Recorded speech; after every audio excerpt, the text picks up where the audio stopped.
What's up, everybody? Happy Monday. Welcome to the Creators Lounge. If you are here live, thanks so much for being here. If you are not live but catch on the replay, make sure you let us know in the chat. Throw it down there, hashtag replay. Throw some comment down at the bottom. Let us know that you stopped by. But I appreciate you either way. Everybody that's here so far, appreciate you all. Listen, tonight we're going to talk about something that I know very little about. We're going to talk about Twitch. And a lot of people, I think, like me, thought that Twitch was only gamers. And while I do think the percentage is a lot of gamers, I think there's a lot more going on Twitch than what we realize. And tonight's guest is doing something like that. I've been on his show before. We've talked content creation topics, and this is what he does on Twitch. So we're going to meet him in just a second, and he's going to give us the lowdown on that and some changes coming to Twitch that, I don't know, some people are not happy about. So everybody I've seen so far, Mrs. Coach Melanie, LJ Shorts is in the house. It's my baby girl. What's up? Sammy, good to see you, man. Dave is here. What's up, Dave? Yeah, happy Monday. Happy Monday. It's been laid back for me. Laid back. I had a dentist appointment, which, you know, we all, if there's a dentist here, we love you, but we really don't. So that was a lot of fun. What's up, Nick H? Good to see you. We got Corey from Weatherbeard. I'm glad you're here, man. Great to see you. All right. So, hey, let's jump right into the conversation. So we have tonight a guy that goes by a few names on social media, but Moorph is what I've been calling him. I think that's what he goes by, but I'll let him correct me. He's Moorph, Morphine, MoorphGames. He's across TikTok is where I met him. He's on Twitch, of course, which we're going to talk about.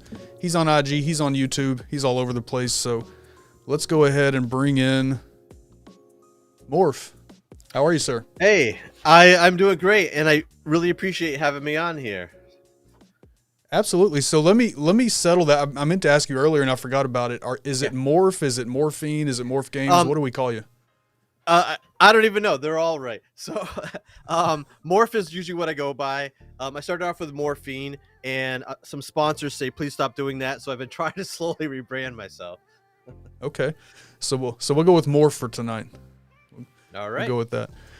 What's up, Walter? Good to see you, sir. Yeah, me too. Learn some new things. I know nothing about Twitch, and it was really funny when I was streaming with Moorph here. There's some stuff that goes on in the chat, some stuff on Twitch that's a lot different than here. Some things that I had to go back and see on the replay where people can make noises in the chat and all kinds of fun stuff. So it seems like it's more of a fun, chill kind of place. It is definitely. It's, you know, like we were talking before, I've streamed on YouTube before. And I find YouTube to be a little bit more subdued in terms of like your interaction with chat and some of the things you can do, like you were just mentioning. But yeah, you could definitely do a lot with your Twitch chat. There's a lot more third-party extensions and things like that. Right. Yeah. Melanie says Moorph has an amazing light up setup going. I agree, Melanie. I told him when I was streaming with him that sort of my inspiration for switching my studio around was his setup. So we're going to get into some questions about who you are, but let's talk about your setup, because I thought when I first started watching your stuff, I thought that you were up in like an attic. In a house I used to live in, I had a room up in the attic that was kind of shaped like that. So that's what I thought it was. But, where are you set up at? It is. So I'm literally, this is the second floor of my garage, hence the walls. Like if I stand straight up here, I'm going to smack my head on the ceiling. So. Well, don't do that till after the stream, and I take no responsibility. So, all right. What's up, Dave? Great to see you. Yeah, I thought so too. There's very little. Again, I've streamed to Twitch a few times, but only in like a multi-streaming type format. So I was streaming to YouTube, and then multi-streaming to like Twitch and Twitter. I didn't do that long because, at least where I was at that point, I didn't really see much value in doing that. But you're doing well on Twitch. So first of all, before we get into Twitch and everything, if you don't mind, introduce yourself to the audience. Let us know what you do and where you do it at. Sure. So my name is Moorph. Like as Ken mentioned, I am a Twitch streamer. I am also a YouTuber, and probably across every social media platform. My main niche is very similar to Ken's. I try to help streamers and content creators become better at what they do, and I do focus a lot on like the social issues around streaming and content creation as well. You do, and that's one thing that I really do enjoy, and we don't have to talk about this for long, but I do enjoy the fact that you tackle some of those tough issues, namely the way that female content creators are treated, especially in the gaming sector, right? Yeah, absolutely. It's not easy out there for females that are streaming and creating content. There's a lot of backlash, a lot of uh, rude or toxic people kind of attacking them no matter what they're doing. So I do what I can to give them a platform to speak out, and I help them push back against those people. Yeah, I mean, kudos. I don't see it a lot where I'm at now. Is it because is gaming just I don't know, what is it? What do you think it is about gaming that draws that over like what I'm doing on YouTube? Because I don't see it very often. Yeah. If I was going to be kind of blunt, it's generally there's a lot of younger people that are gamers who haven't matured yet and don't know how to treat people correctly. So that's why I think you see a lot more there. That makes perfect sense. I should have just put that together. So, tell us about your platforms. I know on your Twitch stream, and I guess on YouTube also. I know you were live on YouTube not too long ago. Yeah. I know you do the content creator show. We did that. Do you still do much gaming at all too? I don't do nearly as much gaming as I did when I first started on Twitch. I've been in there about a year and a half. For the first 6 months, 9 months or so, I was almost exclusively gaming. Um, but then I sort of changed niche, and now I rarely game on stream. Yeah, I think most of the time that I've seen, you're talking content creation, which of course draws me in. I love the conversation. So, hey, what's up, Billy, Gary? Good to see you. Mo, Texan Beardsman, great to see you, man. Everybody that's come in here. Again, we have Moorph, who is mainly a Twitch streamer, but he's all over social media. So real quick, before we get into kind of the meat of Twitch, just kind of comparing the platforms. So a lot of people, myself included, honestly, before I really got to know you, really just saw Twitch as a gaming platform, and I've learned over the last couple of months that there's a lot more going on Twitch than just gaming. So Yeah. when you look at both platforms, because you know Twitch and YouTube, just Mhm. generally speaking, what are some of the differences and similarities? What pops into mind for you there? Um, I would say that the terms of categories, Twitch is definitely much more than just a gaming platform. Um, they have a whole section on just chatting, a whole section on podcasts and talk shows, and in the just chatting category in particular, it is made up of all the various categories that you would find on YouTube. All those like health and beauty and political and sports, everything. Like you could talk about whatever you want. It's just YouTube breaks it out. YouTube, Twitch just lumps it all together. Um, but obviously, they're more well known for gaming. And from a discoverability standpoint, I actually think YouTube is much better than that for than Twitch. Oh, wrong button. Yeah, we were talking about that during, backstage. I thought it was the other way around because, on YouTube it's a lot of work, and not saying that Mm. Twitch is not at all, and obviously it seems like it's backwards on what I thought. On every Yeah. platform, it's a lot of work to build an audience that will show up to your streams and come hang out. I've got amazing people that show up twice a week, and I know, like you, super appreciative of the people that show up, but it takes time to build that, right? I know that every Twitch stream that I've been a part of, that I've been in the chat, usually the ones that I've seen, those chats are hopping, but like I was saying before, I think that's probably because those are like the front page Twitch, or I've come across a big creator on TikTok that's led me to Twitch, and so Yeah. that's where, yeah, I thought it was the other way around. It isn't, and I actually thought that too when I first got started in Twitch. But as I spent some time on the platform, YouTube does a really great job with their algorithm. They collect all this data on people and kind of create these personas. So when you're going live with your title and you've tagged your live streams, and focusing on that versus the VODs, they direct people to you based on who they think you like. Uh, Twitch just kind of says, go find them on your own. Um, and I'm not really exaggerating. It's very difficult to be discovered on Twitch.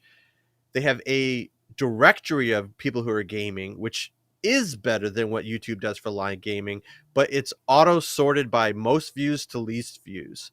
So you're not likely to be found if you're in a category that's very populated versus YouTube. Hopefully, um, you're going to have tagged your live stream correctly and given it an attractive title, and people are going to be able to be pushed to you. Right, for sure. I know on Twitch, like when I was, for example, I was on your page last night as I was finishing up getting things ready for the stream, and you were obviously you were not live last night, but since you were offline, it shows basically on your cover photo, it shows somebody else that's live. Basically, Yeah. it says, hey, Moorph is not on, but go check out this creator. Right. Yeah. So they have this hosting feature on Twitch that you can set up any number of people that you want, and when you're offline, it picks one of them and shows their stream on your stream to help with a little bit of discoverability. Okay, so this is something you configure from your account that says, hey, if I'm not online, show these people. Correct. Nice. Yep. Nice. Yeah. All right, cool. So I wanted to get in and talk a little bit about the changes on Twitch because I know this is all like, I guess, blown up in the last, I don't know, week, 2 weeks, something like that. It's very new, right? And I know even Twitch has said that they don't know if these changes, if it's going to look like this or if they're going to keep tweaking that. There's no decision, I guess, yet. But before we get to that point, talking about monetization, and I know on Twitch there's like Twitch affiliates, and then as viewers we can follow, we can subscribe, which is all sort of different from YouTube. Like, YouTube, you subscribe or you don't even have to, you can just watch. Right. But so as things are right now, what is the differences between like the Twitch affiliate and I guess just a regular Twitch streamer? Sure. So there are two levels of monetization on Twitch. There's affiliate and there's partner. Affiliate is when you've managed to have 3 average viewers for over 8 hours and you have 50 followers. And partner is you've managed to have 75 average viewers over 25 hours and you have 1,000 people who are following or subscribed, as it's called on YouTube. So there's a big difference between them.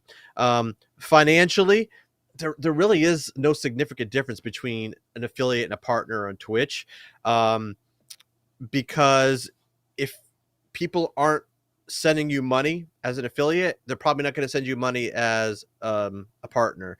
You don't get a better split of profits or revenue or anything generated by your channel on Twitch as a partner than you do as an affiliate, unless you become significantly popular on Twitch and you average, say, 1,000 to 2,000 subscriptions or more per month for 3 straight months. And then if you have a good negotiating skills or a good management team, you might be able to get yourself a better split of that revenue. And that's how it is today, notwithstanding the changes that you were just referring to. Right. So on the follow subscribe, I think that's pretty simple. You can follow a streamer and that doesn't cost you anything. Or you can subscribe and it's, what is it, like $5 a month or whatever it is the streamer decides? About $5 a month. Yep. Okay. All right. So let's see. Tommy says, we got some comments here. Twitch even took away the ability to sort viewers low to high on the just chatting category. When that was available, we grew insanely fast after they took that away, and he doesn't like that. Yeah. Twitch is what they call colloquially a kingmaker system. So if you're large, they will push you out. If you aren't, you have to find other ways to try to grow, and it's very, very challenging to grow on Twitch. Do you know roughly, and this wasn't in the show notes, and I don't know if you know even approximately, how many streamers are there on Twitch? I do. I don't know why I know these numbers, but I do. So there's like 700 million accounts on Twitch, about 9 million streamers in any given month. But just under 1 million of those are actually monetized. So there's 8 million people that stream and earn no money for the platform or themselves. So it's probably about the same percentage of YouTube monetization. Without doing the quick math in my head, I heard this stat the other day, and I didn't realize it was this low, but it's like 1/2 of 1/4 of all YouTube channels are actually part of the YouTube Partner Program. It's crazy to think. Wow. 1/2 of 1/4%. Wow. And I mean, there's a lot of, I think what that really comes down to, there's a lot of channels, like even, there's people in the chat that are not necessarily content creators, but to come and take part, to chat and things like that, you have to have an account. So I think they're counting all of those. Yeah, but it's a lot smaller than I thought it was. Yeah.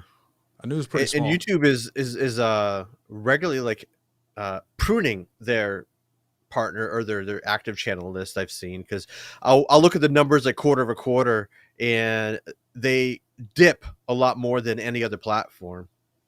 Yeah, they have. So I'm actually waiting on my Bluegrass Bearded YouTube channel.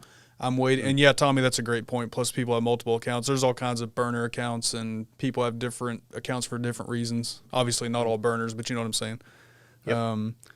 So I'm waiting on. So my first YouTube channel, Bluegrass Bearded, I'm waiting for that one to become demonetized, only because I haven't been active on it, haven't posted on it in going on 4 months, and I don't plan to. I mean, at this point, I've pretty much. This is where I'm at now. I've moved on to this. And so this is what I'm working towards. But I'm waiting for that to become demonetized, which I'm not making anything right now anyway because I'm not putting out content. But, that does happen. I think their published actual rule is that they can demonetize you if you have not uploaded or interacted in 6 months. I don't know how often that actually happens, but I got to look at that, because I have another YouTube channel, MoorphGames, which is where all my gaming content used to be, but I don't game, so I don't post. And that's partnered, but I haven't done anything on there in quite some time. Yeah. I've read that, but I've also heard people say that they don't necessarily. It's not like an automatic thing. Okay. So I don't know. I'll give it about two more months and I'll report back. We'll see what happens. Because I don't plan on putting any more content on that channel. I mean, at this point, like I said, this is where I'm at. This is what I love, and this is what I'm working on building. So yeah. All right, so let's talk about the changes. Sure. I know nothing other than what I've heard and what I've read about the changes. I know they're talking about basically decreasing the split from what streamers get. I think I've seen that it could affect bigger streamers differently than smaller streamers. I don't really know what that is, but what's the changes they're talking about? Sure. So none of these are actually confirmed. It was leaked from Twitch, I'm assuming. But the thing you were just talking about, the revenue split change, because right now, as you know, YouTube gives like a 70-30 split. Twitch gives a 50-50 split, unless you are a bigger streamer. If you average the 1,000 to 2,000 plus paid subs every month, then you can negotiate for a 70-30 split. What they're planning on doing is cutting everyone to 50-50 across the board, which is obviously going to hurt that very top tier of streamers on Twitch. And it's more than just a 20% breakout. Like, it works out to like 28%. So it's like you walked into your job one day and they go, "Hey, we still want you to do your job. We're just going to give you 30% less." Cool. And that's really what's going to happen. And however, what they're going to do is they've really been pushing advertising revenue a little bit more. Every channel that's at least an affiliate has ads that run on it, and people subscribe in part to be able to remove those ads. Now, what they're going to do is they're putting out some incentives to people to run more ads, such as if you run at least 2 minutes of ads every hour and you stream X amount of hours per month, we'll guarantee you a certain amount of money, no matter how many people visit your channel. Which is attractive to some people that don't average a lot of viewers, but they stream a certain amount of hours so they can kind of meet those requirements. For those larger partners that are taking a near 30% cut, what I've heard they're going to offer them is revenue sharing. On YouTube, regular ads pay $3.50 per 1,000 views, similar to YouTube, although YouTube can range, from like $1 to like $18 per 1,000 views, depending on the niche and all that stuff. But for Twitch, it's a flat $3.50 per 1,000. For the larger partners, the ones who are having their subscription cut, they haven't announced what it will be, but they're saying it'll be a revenue sharing, a percentage sharing versus that flat rate.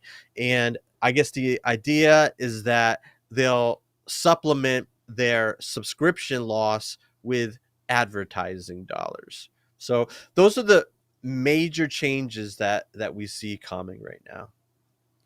Gotcha. So there's a few things there to kind of unpack. First, what's up, Aaron Rodgers? I didn't mean to throw that up there. What's up, Aaron? Good to see you.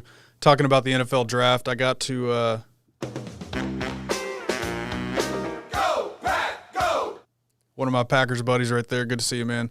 talking about their live stream they did for the draft.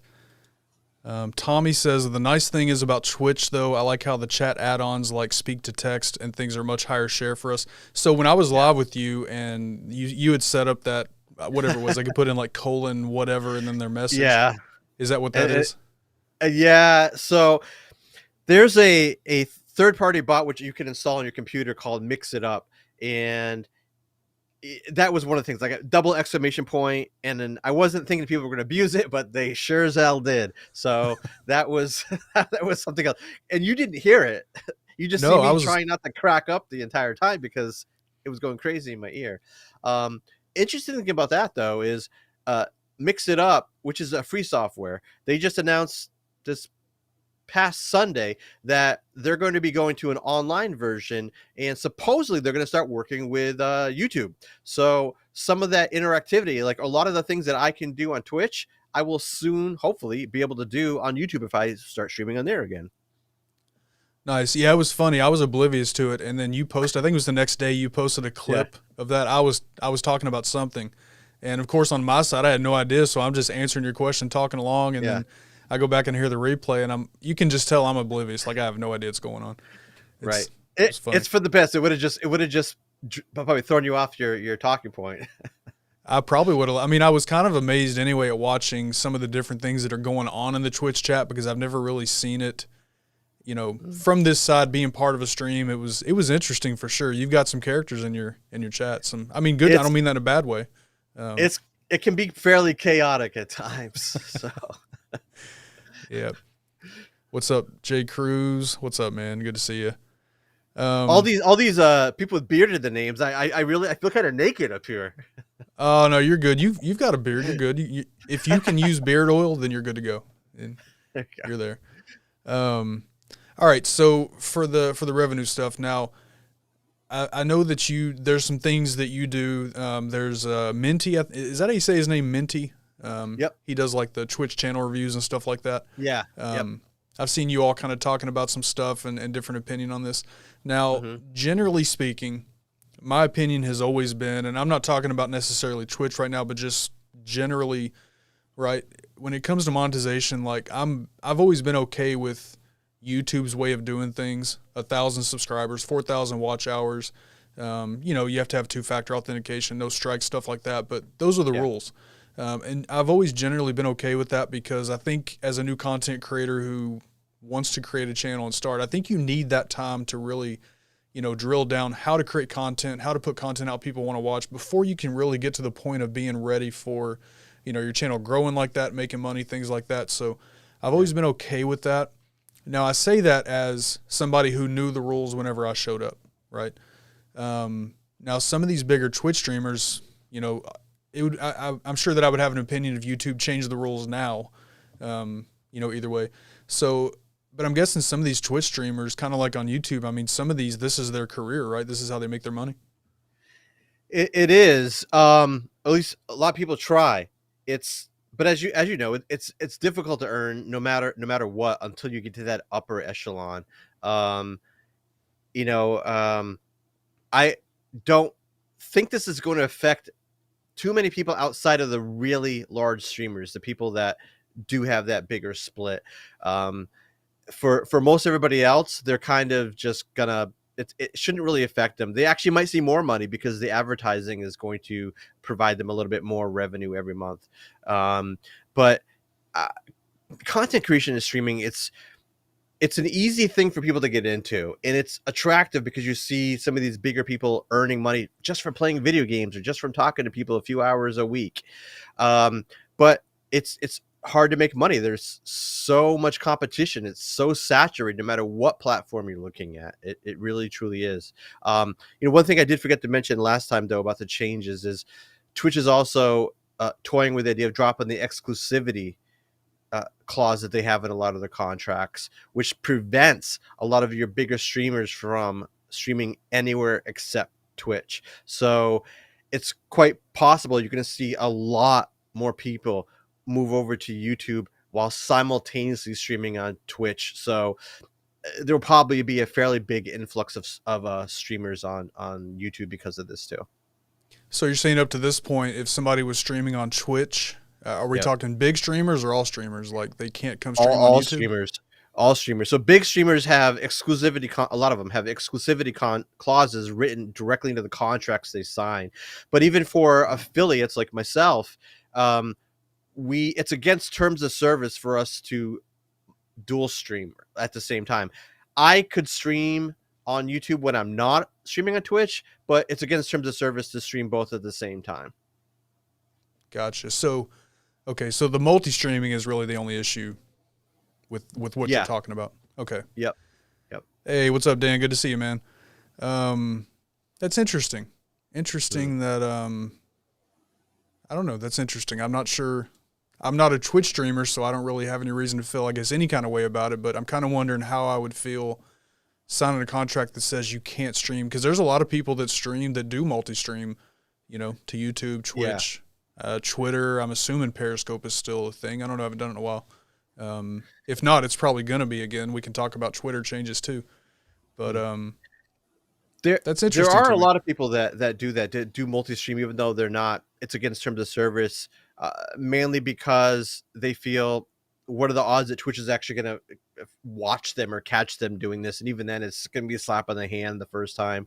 But I've tried to coach a lot of people that if you're unhappy with Twitch, YouTube is your best option, and stream as much as you possibly can, because those 4,000 watch hours can be challenging to get, and streaming is a great way to kind of rack them up. Yeah, I do know. So Tommy says YouTube needs gifted memberships. That would be huge for the gamers on YouTube. Yeah. It's I know coming. Twitch. It's I know coming. Twitch does something like that. Yeah. So gifted memberships, I believe, make up some 30-40% of the total subs that people get on average on Twitch. And Wow. YouTube announced last October, November, December, I don't remember now. Yeah, somewhere around there. That they're going to introduce those this year. So they're gonna be a game changer, I think, for Twitch, and appealing to people who stream on YouTube. Yeah, I would like to imagine too that, you know, the people in charge of YouTube are probably working right now to try to capitalize on any change that does happen at Twitch. They've been talking about, you know, changing live streaming in some way for gamers for a while. I think this may put that into, you know, a little faster motion. And honestly, I'm hoping that some of that changes for us, mostly in analytics for us. A lot of stuff that gamers do, like we're not really doing on these kind of streams, but analytics being a little bit different would be awesome for sure.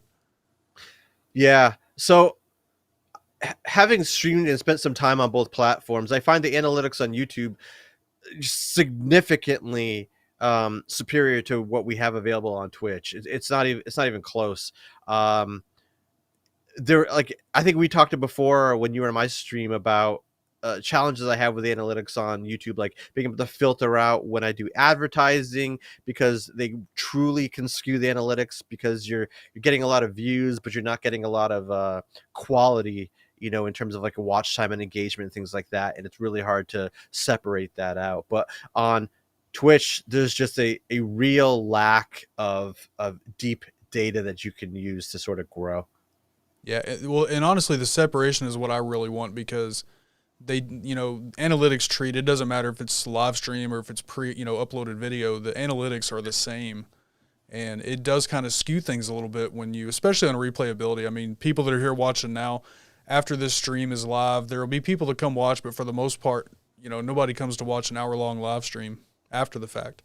So analytics are a little bit different now. I don't care enough to stop the way I'm doing things, because I love streaming. I love uploading video. So I'm not really going to change what I'm doing, but I do wish analytics were a little bit different as far as how uploaded and live stream is. I don't even do shorts, because I don't want to segment the audience any more than what they already are. So I don't really do shorts on my channel for that reason. Yeah. And I've struggled with that too. So the reason I have two channels is because I had all of my content creation, all my more social issue related videos, and all my gaming videos all on the same channel, and my audience didn't know what to do. You know, they'd come for gaming and they wouldn't want to stay because they don't want to see any of the other stuff. Like, they would get notifications for stuff they don't care about. So I split them out. Then I started getting into YouTube Shorts, and now the YouTube Shorts sort of drown out in terms of notifications my longer length videos, which what I really want people to watch. So they're just getting besieged by all these notifications, and I'm trying to figure out, do I need to make a Shorts channel so people, when they get a notification from my morphing channel, it's my long content that I spent time on and I really want them to watch, you know? Right. Yep. Dan C says, are Amazon Prime memberships still a thing on Twitch? They are still a thing. And this was not something that was announced. This is just my opinion from understanding how the finances of this all work. Prime subs make up at least a quarter of all the subs that every streamer gets. And it's an absolute loser of a revenue product for Amazon, for Twitch, because the streamer still gets their cut, their 250 or their 350, depending on their split, but it's just comes out of the price that somebody paid for Prime for the year, right? So $35-40 a year of the $120 Amazon Prime fee is just being given to streamers, and with no guarantee of any kind of return at all. So my opinion is that as they make this change to advertising revenue being the prime driver of revenue for Twitch, once they kind of stabilize that, I think you're going to see them just stop allowing Prime subs and move to more like a Twitch like site membership like YouTube has. They have one called Twitch Turbo, which is very similar to what YouTube offers, but it's not really pushed a lot. That'll probably be what they move to when they remove Prime subs down the road. Gotcha. I had no idea that even that was a thing. That's why I said, you guys, we got the Twitch Pro here. This is something I know nothing about. And so, yeah, we got the expert in the house. He says, great info. Tommy says you can turn off notify subs on shorts. Will help one hit the notification limit if doing multiple shorts. Yeah, I just kind of chose a while back. Like I experimented with shorts a little bit, but I just kind of chose to keep the short content separate and on TikTok. So Yeah, that's my short place. I found it's a good way to grow if you have a newer channel. It helped me with my other channel, because it's quick and people are much more likely, I found, to follow you or subscribe to you in YouTube's language from a short than they are longer form video, because it's just quick. You make them laugh, they're just going to hit that follow button, so Right. it definitely helps. Yeah, I think, and when I say that, that is not me like coaching anybody. I'm not giving anybody advice like don't do shorts or do shorts. That's just what I've chosen for my channel. I think you're right. I think for some people, shorts work really well, in combination with long form content. I don't know. Again, that's just my channel. That's not actually advice to anybody. So do what you want to do with shorts. Tommy says Twitch has only one audience. YouTube has many. The analytics are so different. They are. Even though, like we were mentioning before, there's plenty of content types out there on Twitch. The general perception is that it's just 18-year-old gamers, literally. So it makes it challenging to get people over there sometimes. So I'm going to ask a two-part question. Sure. First of all, do you have a crystal ball? That's not one part. What do you think is actually going to happen if you look down the road when Twitch finally says, okay, here's our decision, this is what we're doing? If you had to guess now, what do you think is going to happen? And then what do you think the reaction is going to be, generally speaking? I mean, I'm sure many people are going to be they're going to do different things, but what do you think is the likely outcome from what they're talking about? I think the initial reaction is going to be fear and anger, as you would see in anything when any platform when something changes. At the end of the day, though, I honestly don't think anything's going to change, because for the people on Twitch, even though there's YouTube gaming, there's Facebook gaming, and another site called Trovo, and even TikTok is thinking about adding a gaming component to what it does, a live stream gaming component. There's nobody that offers the combination of perks and financial vehicles that Twitch does to people who are earlier in their career. So Twitch really doesn't have a lot to lose. Your average streamer that averages 5 viewers per stream and gets 20, 30 subs per month, it's who can do that within 3 weeks of going live for the first time on Twitch. It's going to take them much longer to do that on Facebook or YouTube. So they're really not going to go anywhere.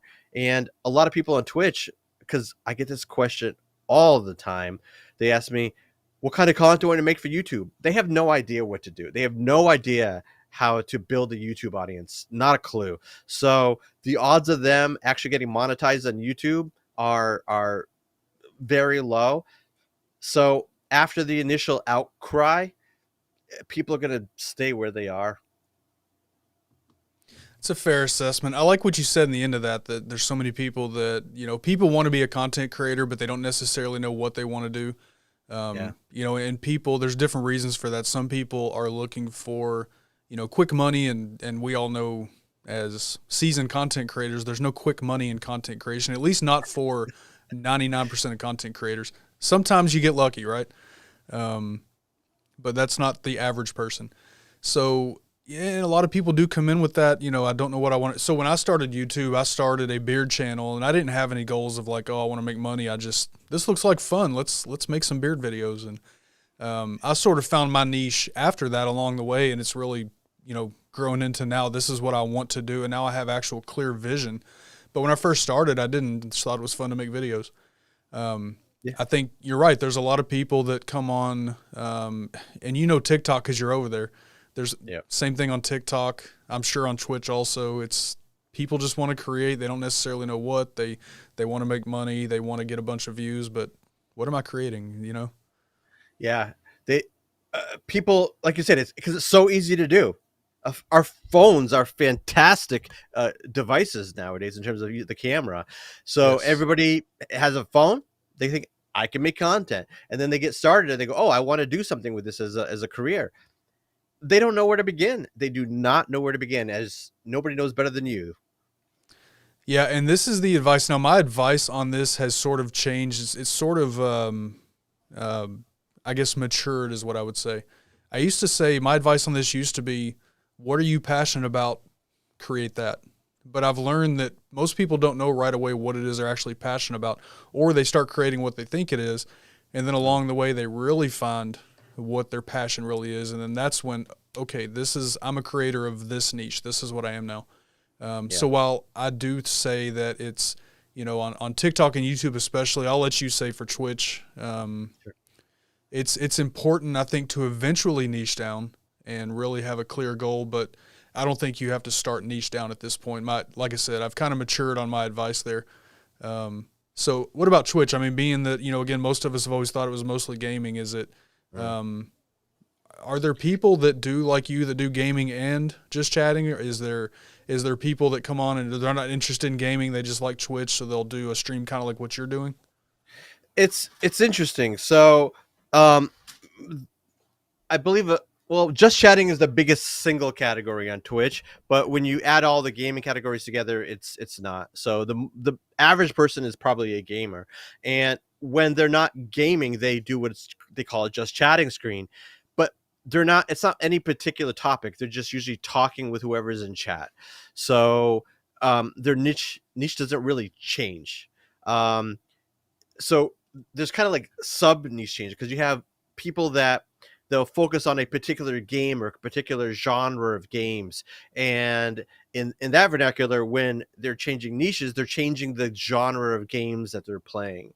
There are people that do what I do, where you start off as a gamer and you switch to something else. I think it's more the exception than the rule, but that's kind of how that works with that niche. For me, it was challenging changing from that gaming genre or gaming niche to a just chatting niche, because people get to know you as this one thing, and now you're doing something completely different, and you in some instances you kind of start over if you haven't built a really good community. Yeah, that's the same on every platform. It's kind of why, like, when I changed niches on YouTube, I just started a brand new channel. I didn't want to spend the time trying to, bring my audience to this new thing when probably, three-quarters of them probably didn't care. So I started the new channel. I tried to rebrand TikTok. I had a huge following on TikTok. I tried to rebrand that, just change the name, and hey, here's what I'm doing now. Yeah, nobody cared.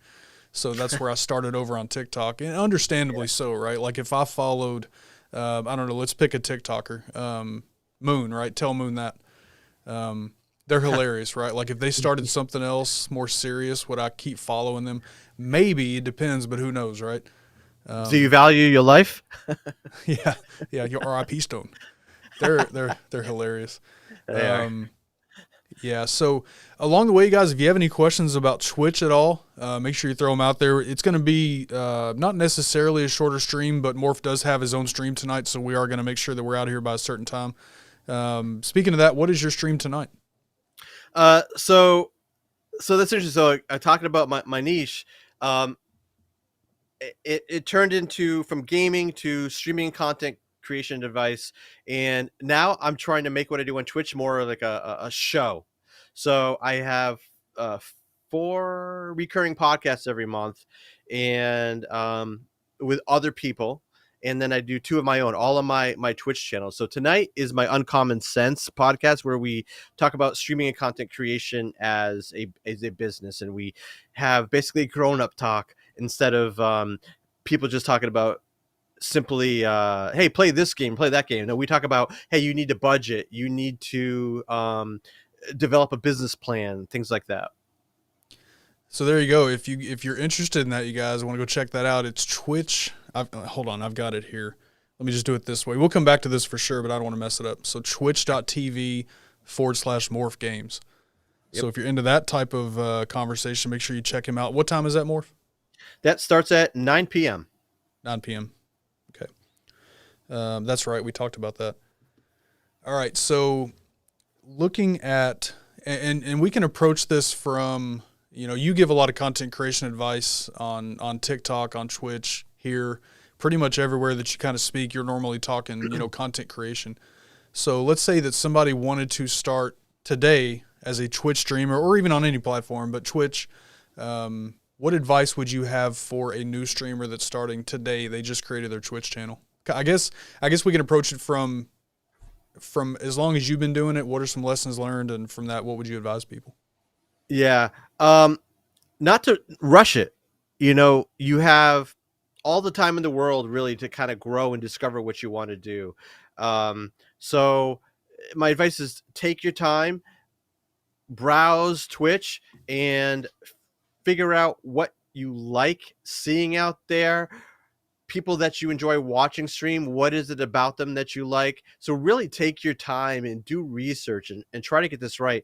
Don't be afraid to try and fail and tweak and go back at it, because you really can and reinvent yourself. You really can. And there's no rush. And despite how many people there are and how it feels oversaturated, people aren't really your competitors, so don't worry about trying to beat this person or beat that person, because there's enough traffic for everybody to be successful in their own way. So just take your time, do your research, and do what makes sense for you. Don't just follow people's advice blindly. I love that. I love, let's talk about the second part first. Your only competition is yourself. It's a lot of people that think that, that if I have to do better than you, I have to beat you to be successful. And that's just straight up not true, right? Right.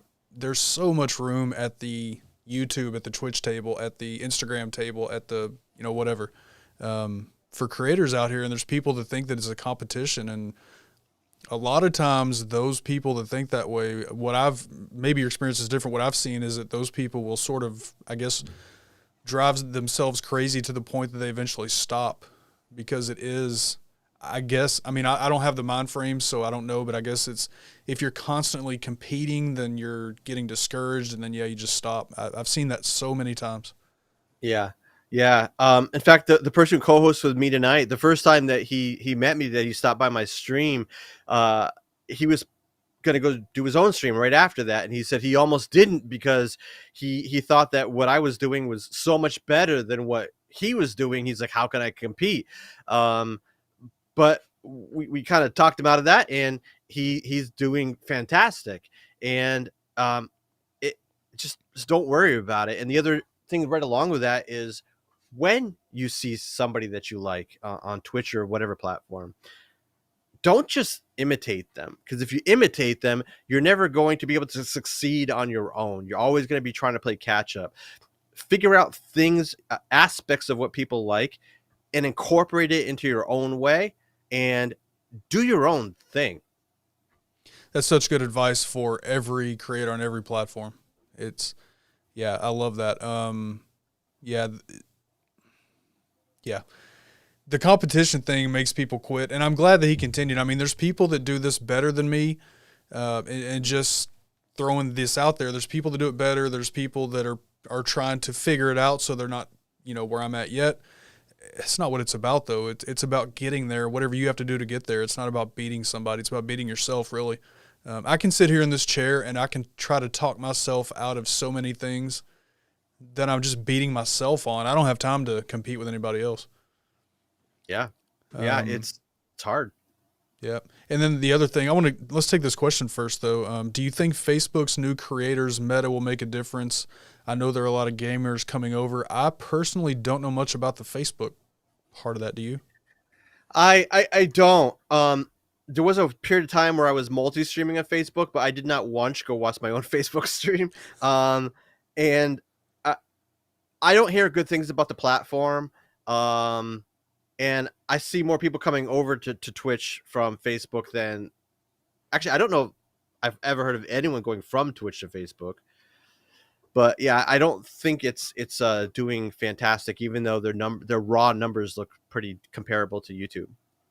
Yeah, I don't spend enough time really getting to know Facebook. I mean, the extent of the time I spend on Facebook, my wife will tag me in recipes or stories, and family, we keep up with family that way, but I don't put a lot of time into Facebook anymore. Right. Yeah. I even stopped. Ken, we try to be active on multiple platforms. I can't tell you the last time I posted anything on Facebook. It's been 6 months at least. Yeah, I mean, for me, the ROI from Facebook is like, it's almost a waste of time for me. Yeah. I think there's some niches that do really well on Facebook, some groups that do really, really well, but I just haven't seen, for me, that's just me. Right. Right. No, I agree. So no, Midnight Scroller, welcome in first of all. So no, I used to think the same thing until a couple of months ago. There are all kinds of things being talked about on Twitch. So in the just chatting category, what kind? I'm sure this is probably too broad of a question. There's probably everything, but in that category, is it kind of like YouTube? Is there kind of everything being talked about? Almost anything you can find over there? There is anything you could think of. The challenging part about it, and if somebody wanted to know exactly what was in it, I couldn't tell you, because YouTube has a listing of all the different kind of sub genres they have for live streams. Twitch lumps it all into just chatting. It's literally everything. They do have like a music subcategory and I believe an art subcategory, but sometimes people just do those in just chatting as well. Like what I do is really a talk show, and there is a category for talk shows, but I prefer to be in just chatting. So just chatting has any topic you could imagine is probably in there. Yeah. So Mrs. Coach, this is my wife Mel, says make yourself your biggest project. You're only in competition with yourself. Absolutely. Yeah. Yeah, and Ben says depends on niche. Racing is big. I know Ben. So Ben has a YouTube channel that Kart63. He's a kart racer, and he does content telling people how to take care of their carts, and Cool. everything from tire pressure to how to make that turn, all kinds of cool stuff. But yeah, I know that he was on a YouTube live stream that was pretty big, I guess. So yeah, niche specific, I guess. Yeah. I find that so cool. I mean, that's one reason why I love doing content creation, because for your whole life I'm just consuming content, and I really I want to produce. I want to contribute to the content that's out there. So it's really cool when I hear people doing that stuff. Yeah, there's literally anything that somebody wants to do, there's a place for it for sure. Yeah, I love it. And Ben was kind of like me. He was doing beard stuff also, and we both kind of got to that point where like, okay, for different reasons and obviously different niches, he's doing card stuff, but I think we both found we're a lot happier with what we're doing now because we found what it was we truly love and went for it. So I know for him for sure, he's doing well there. Okay, so going back to what you said before the competition, so people will drive. You were giving advice about take your time, take it slow, make tweaks as you go, figure it out as you go. I mean, that's so true. Yep. A lot of people will start off wanting everything to be perfect, and then they don't last either because they drive themselves crazy with trying to be, trying to be that Think Media that's been doing this for 10 years, or like Casey Neistat that's been doing this for 15 years. I mean, these guys have spent years and years getting to that point, and people drive themselves crazy trying to do that in your first 5 videos, and it just doesn't work. So that's great advice. Take your time and learn as you go. Think Media, I tried to emulate some of what they do because they look so good in every aspect, but you realize it's a lot easier to consume it than it is to try to be that polished in every aspect. Yeah, and I always think of Think Media in that example because if you go back and look at Sean Cannell's like first couple of videos, like there's one in the back of a taxi cab. There's one where he's in his bedroom. He's like, I don't know how old he was, 16, 17 years old. Mm-hmm. And he's literally just in his bedroom, like paraphrasing. He's like, well, I don't really know. I guess people want to hear things. I'll just talk and tell you how things are going. And now it's like these guys are like professional, just magnificent stuff, right? So that's what putting that time in really gets you there. So yeah, don't give up too easy when it doesn't work out in the beginning because it only gets better. Right. Yeah, they say, I don't know the stats for YouTube, but I know on Twitch they say that about 60% of new creators quit within the first 6 months because of the reasons that you gave. They push too hard, burn themselves out, and don't see the success that they thought that they would immediately, and so they just stop. Yeah, just talking about the partner program on YouTube, it takes an average of 22 months for a YouTube content creator to become part of the partner program. And that's 22 months of them doing, best practices, using, doing all the things, the thumbnails and the titles and descriptions and tags and everything that actually gets your content out there.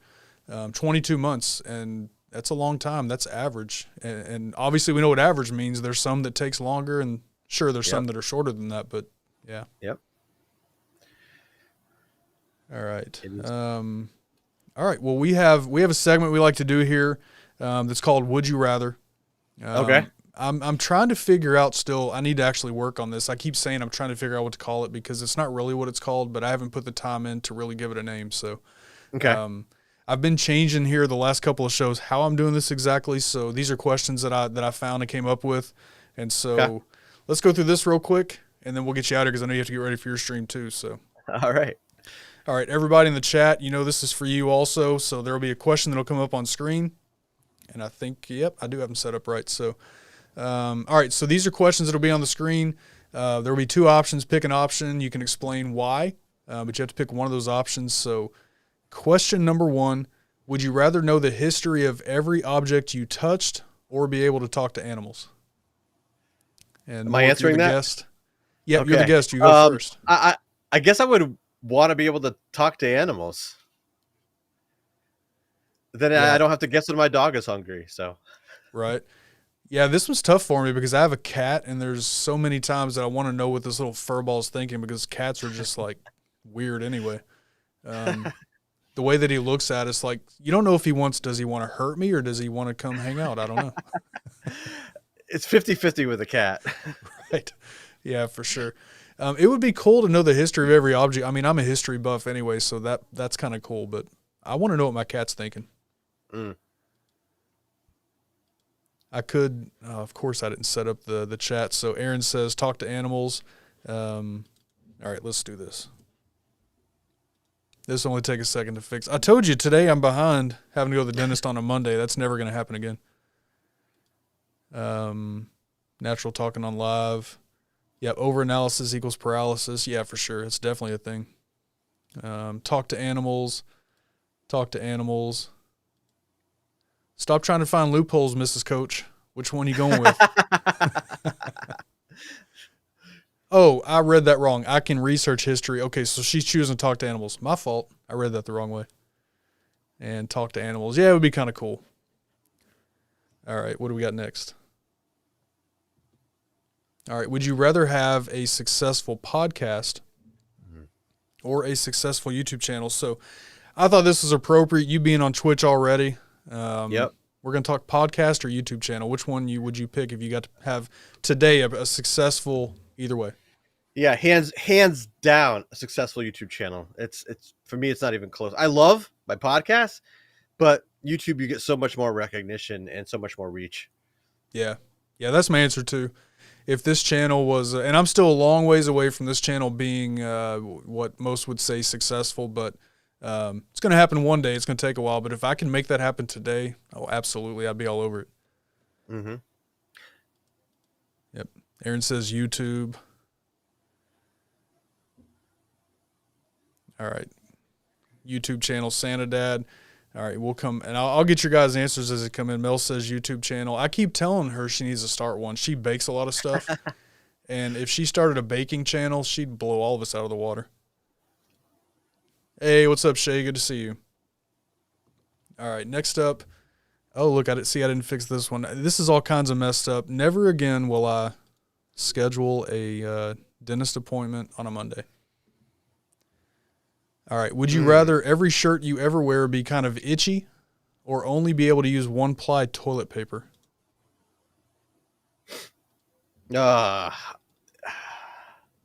Every shirt itchy? Every shirt is itchy, yeah.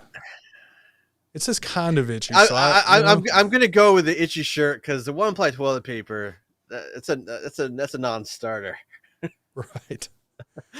Yeah, kind of an itchy shirt. I'm gonna go with the toilet paper here, and I'll tell you why. I don't want an itchy shirt, but I don't know if you've ever gotten into the world of bidets. We have a bidet. A bidet is a game. I have not. It's a game changer, man. It's a game changer. Is it? Never thought that I would actually be into that, but yeah. It's when I have to go to the office now or go somewhere where there's not one, I dread having to go take care of that business. So yeah. Huh. Santa Dad says easy enough to combine those two. He's probably talking about podcasts and YouTube. I hope that's what he's talking about. This is getting to like Twitch chat here. Right. So yeah, itchy shirt, thin toilet paper. Yeah, but we have a bidet. She won't use it. One ply, just going to double up toilet paper. That's like cheating. Right. Okay. Aaron has a bidet, so he knows what I'm talking about. So he's okay. One ply, multi wipes may be needed. Yeah, probably. TP, I can make that work. All right, you guys, I didn't expect this direction. That's cool though. Yep. They've all found the loophole. You can just use more. Yeah, he was talking about YouTube and podcast. I would hate to think that you meant you could combine like your itchy shirt and your toilet paper because that would be even a bigger problem. Yeah, I would. All right, I'm sure I got to fix the camera on this one next. No, I did that one. Okay, cool. All right, so would you rather have a completely automated home or a self-driving car? So my home is very automated right now. I would take that. I love driving my car. I drive a Charger. I want to drive my car myself. So yeah, Tommy, no. I want to keep subscribers, not chase them away. So there will be no hot tub live streams. No. Yeah, we're kind of the same way. Our home, we don't necessarily have what's actually classified as a smart home, but we have all the plugs and everything that we've put together a smart home scenario. Same here. Yep. Door, everything. I love that carrying keys. I love having my door touch pad. Yep. I've got, my key light and everything through Stream Deck. Everything's on Wi-Fi. Yeah. My light's back here. We bought the plugs. We have Wi-Fi light bulbs. It's crazy what kind of things you can put together. But the self-driving car thing, that's so interesting. Have you seen, there's a creator on TikTok that talks about this, and I'm drawing a blank on what the service is actually called. It starts with a W. Waymo? No. Waymo, yes. Is it? Yes. Okay. Yep. So there's a stand-up comedian. His name is Paul Christ, and he did I think it was a Facebook Live where he actually took one of these. He ordered, and I guess Waymo's the name of the company. Like he ordered a ride, and this thing showed up, and he like live streamed the entire ride, the wheel turning and turn signal going on and off, and it was hilarious. My wife is like, I don't think I could ride in a car like that. I think I would love it. I want to say I'd love it, but I do think for a while I'd be kind of freaked out a little bit. John Christ, that's right. What did I say? Paul? Who's Paul Christ? Yeah, John. I don't know if you've ever seen him or come across him. He's hilarious. I have not. I'll have to check him out. Yeah, John Christ. I think it's CHR. I guess it's spelled like that. Yeah. Seeing that spelled out's kind of throwing me off, but I think that is how it's spelled. All right. We have a last one. All right. Would you rather get one free round-trip international plane ticket every year or be able to fly domestic anytime for free? That's easy for me. Domestic anytime for free. Yeah.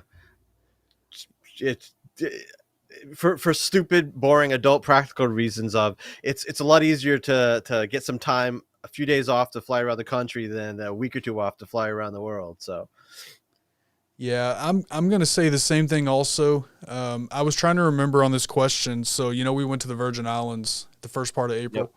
Yep. I'm already ready to go back. I want to move there. I want to live there. So the Virgin Islands is a U.S. territory. I don't know. I'm pretty sure that's considered, unfortunately, an international flight, even though it is part of the U.S. But if they can make that part of that domestic package, yeah, I'd be all over it. Go to the Virgin Islands like once a month. Yeah. Wife and I went to St. Lucia a number of years ago, and I did not want to leave. It's beautiful. Yeah, that part of the world is special, man. Yep. Aaron Rodgers. Get out of here, sir. Celtics. I'm a Celtics fan Bucks. too, and I wasn't gonna say it, but I'm in Connecticut, so you can probably imagine that I root for that Boston team there from Foxborough, Gillette.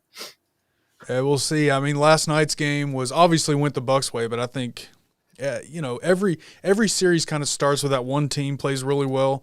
I think Boston will figure out Milwaukee, and it'll be a good series. Sure they will. Yeah. So everybody's saying domestic. I think they all want to be able to fly anytime they want to. It's not a bad strategy. Yeah. How fun would it be to fly down to?